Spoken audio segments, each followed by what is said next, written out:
need to fix my camera so I'm in the middle of the screen instead of right down the bottom like this. Like a wee little person.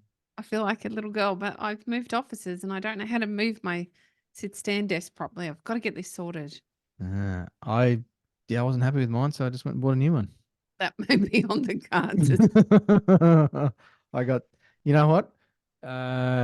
Based on the last Friday episode we did about complaining but not doing about something, I think I only complained about my sit stand desk for 2 years before I actually went and took action and did something about it. I literally don't remember you ever complaining about it, so you clearly never complained to me. No, Perhaps I it's choose your the people I complain to. stubborn wife. Oh no, you're doing plenty of other complaining to me. Let's be fair. Well, but those are things that you are likely to give me an audience on and probably collude with me and go, oh, yeah, that's garbage was. Yeah, I can. No, you don't do that with me. You just tell me to shut up and stop whinging. I don't think I've ever told you to shut up. No, you haven't. Thank you. Maybe you should. I don't Maybe know. I'm contributing to your stress. Oh well, I didn't say that. I tell you who's not stressed at the moment. Okay, I'd like to see how you're going to segue this one. People who go to Vegas. Actually, there'd be lots of people stressed I think who've that been to Vegas. They'd be there's an awful broke.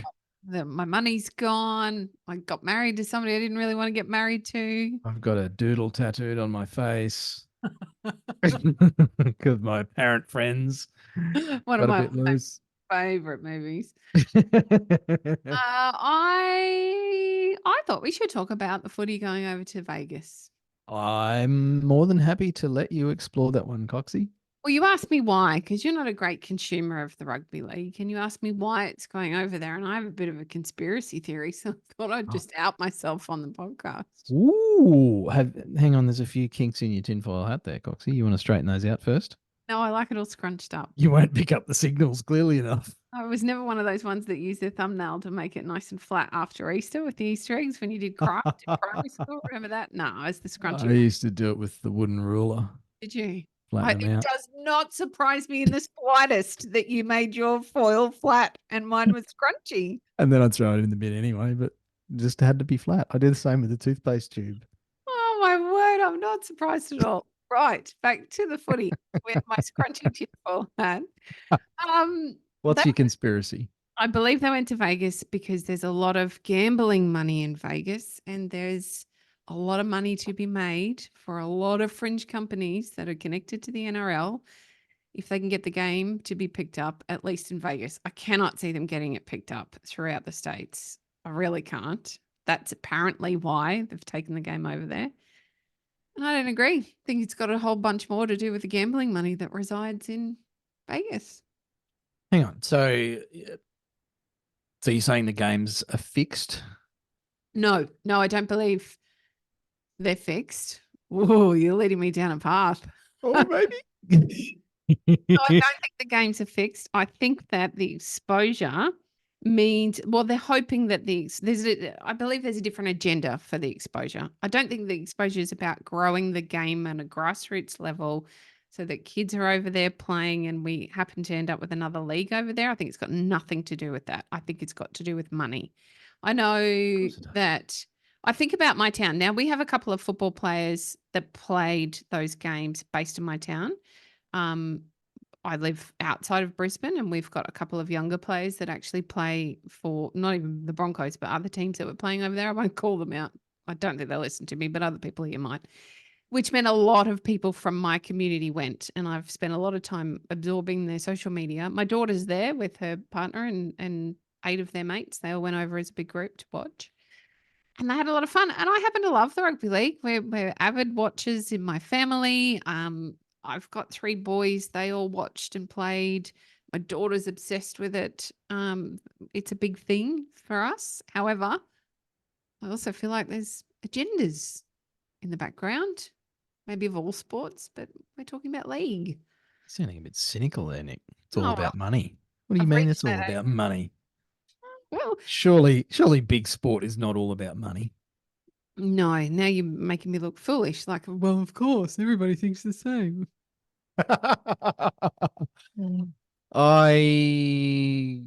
The gambling thing. That's an interesting thread, Coxie. Uh, So you're thinking it's because the Seppos are going to gamble money on the game, and then that's going Yes. to Yeah, I do. flow back to the teams. Well, I think team it's ownership. It doesn't go to the teams. correct. I think I do believe that it's got something to do with that. I watch the kids. So the girls are not interested. A couple of the boys and their friends don't mind a punt. I think it's very common, sadly, for their age group.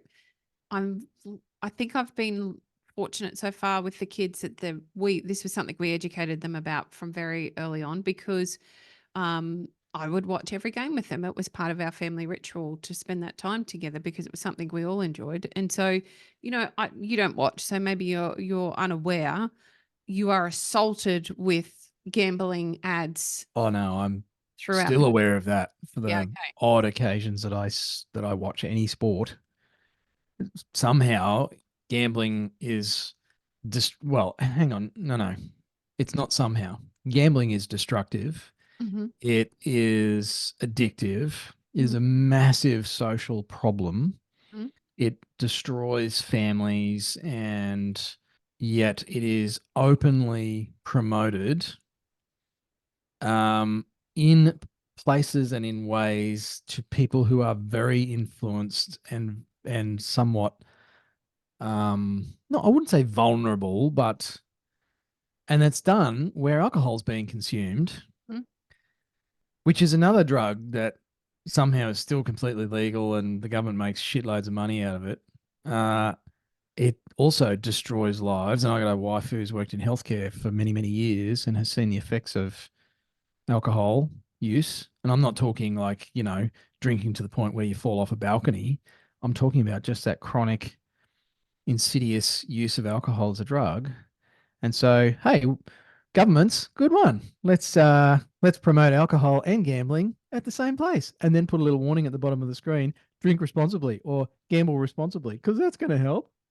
So the ads now have really changed in the last. Oh, and to be fair, if I call myself out, perhaps I'm more hyper aware because of the age of my children.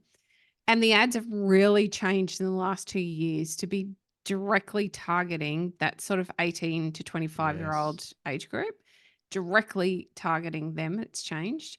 Anyway, so we continually have these conversations. So the kids and I will talk about all of this stuff. Fortunately, we have that kind of relationship where we can have open conversations about it. And they tell me some of the stuff you can gamble on. Like, it's just mind-blowing the things you can gamble on from all across the world. Like the stupidest sports or the stupidest, I don't know. It doesn't matter. I'm not here to lay judgment one way or the other. You do you. You do what's comfortable for you. And I believe that there's a bigger picture here that we don't know about, and that is why the NRL were in Vegas. It's all to do with gambling and introducing the game as an opportunity to be gambled on to the States. Interestingly, so again, having the knowledge of my daughter being there, I believe it's a 60,000 seat stadium. They sold 40,000 tickets and they were banking on the extra 20,000 to be picked up by locals. The 40,000 were in majority made up of Australians, followed by English and French.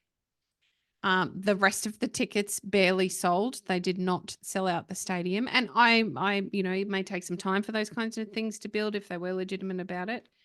It does indicate to me, though, that the Americans couldn't give a toss about one of our games here from Australia that we all play regularly. It's not interesting to them. It's very different to their national football. And so I don't know whether it'll end up there next year or not. And if it does, I wonder what the true agenda is. Is it really about expanding the game? Because aren't there other places in the world that you'd be better to hit up? Like, I don't know, think about Japan or the islands. There are so many other Pacific Islands, places, yeah. yeah, that we could be taking the game that are either already playing it or they're playing another version of. There's lots of countries that play union. Wouldn't it make more sense to take the game to those union-based countries because it's a relatively Hmm. sideways transition to go from one to the other, whereas playing gridiron is totally different. There's nothing about it that's the same. Nothing at all. I wonder how many of our bloke listeners are sitting there thinking this chick doesn't have a clue what she's talking about. No, they're probably thinking Was can't possibly be a real man. He doesn't watch the footy. Lots of people that don't watch the footy. In fact, lots of our clients don't watch the footy. Lots of them do. Most of them don't watch the league though, unless it's at State of Origin time to give you an eye a mouthful. But most Yeah. of them are AFL supporters.